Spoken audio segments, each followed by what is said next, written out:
రాజకీయాల్లో ఆరోపణలు చెయ్యడం కామన్. కొందరేమో ఆధారాలు ఉంటేనే ఆరోపణలు చేస్తారు, మరికొందరేమో ఇలాంటి ఆధారాలు లేకపోయినా నోటికొచ్చినట్లు అవతలి వ్యక్తులపై ఆరోపణలు చేస్తుంటారు. ఇక నాయకులు కూడా అంతే.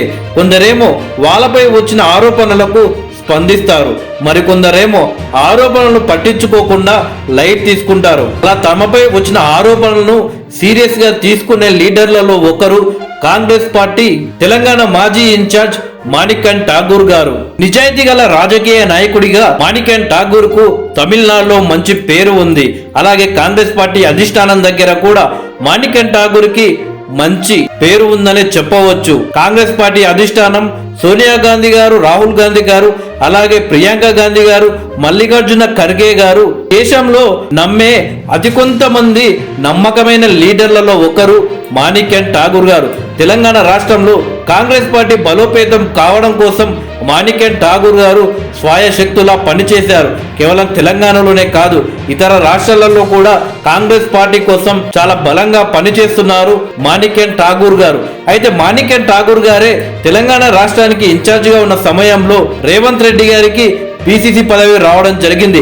ఇక రేవంత్ రెడ్డి గారికి పిసిసి వచ్చిన సమయంలో కాంగ్రెస్ పార్టీ నాయకుల మధ్య ఎలాంటి గొడవలు జరిగాయో మనమందరం చూసాము. ఆ మాటల యుద్ధాలు కాస్త మాణిక్యాన్ ఠాగూర్ పైకి మళ్ళీ ఒకరిపై ఒకరు విమర్శలు చేసుకోవడం తరచూ కాంగ్రెస్ పార్టీ పిసిసి పదవి గురించే మీడియాలో సైతం డెబ్యూట్లు జరిగాయి. అయితే పాడి కౌశిక్ రెడ్డి కాంగ్రెస్ పార్టీ నుండి బయటికి వచ్చిన సమయంలో తెలంగాణ రాష్ట్ర ముఖ్యమంత్రి రేవంత్ రెడ్డిపై తీవ్ర వ్యాఖ్యలు చేయడం జరిగింది. అలాగే మరో బీఆర్ఎస్ ఎమ్మెల్యే సుధీర్ రెడ్డి కూడా రేవంత్ రెడ్డిపై తీవ్ర వ్యాఖ్యలు చేశాడు. మాణిక్యాన్ ఠాగూర్ కి 25 కోట్లు ఇచ్చి రేవంత్ రెడ్డి పిసిసి పదవి కొన్నాడు అని సుధీర్ రెడ్డి చేసిన కామెంట్లు అప్పట్లో రాజకీయాల్లో దుమారం లేపాయి.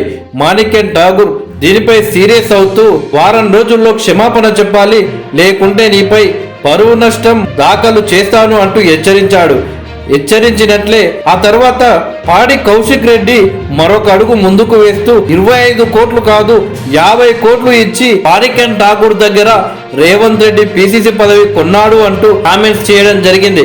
ఇక దీనిపై కూడా మాణిక్యాన్ ఠాగూర్ సీరియస్ అవుతూ ఇద్దరిపై తన సొంత రాష్ట్రంలో పరువు నష్టం వేయడం జరిగింది. అయితే తాజాగా ఎమ్మెల్యే సుధీర్ రెడ్డి గారు అలాగే పాడి కౌశిక్ రెడ్డి గారు మదురై కోర్టు ముందు దర్శనమిచ్చారు. వాళ్ళకు సంబంధించిన ఫోటోలు ఈ రోజు ట్విట్టర్ లో మాణిక్యాన్ ఠాగూర్ గారు పోస్ట్ చేయడం జరిగింది.